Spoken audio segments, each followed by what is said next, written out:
संतोष देशमुख हत्या प्रकरणात आरोपी वाल्मिक कराड याने जामिनासाठी विविध न्यायालयात प्रयत्न केले, मात्र प्रत्येक ठिकाणी त्याला दिलासा मिळाला नाही।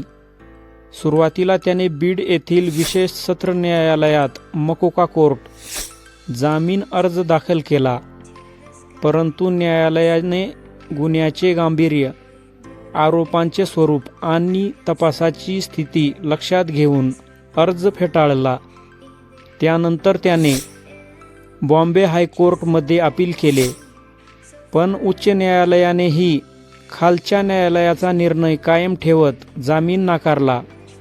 पुढे त्याने सुप्रीम कोर्ट ऑफ इंडिया येथे धाव घेतली, तथापि सर्वोच्च न्यायालयानेही प्रकरणातील आरोप गंभीर असल्याचे नमूद करत जामीन अर्ज फेटाळला।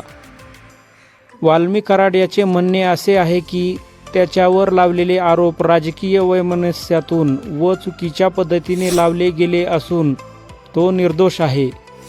तपासात तो सहकार्य करत असल्याचा दावा त्याच्या बाजूने करण्यात आला आहे।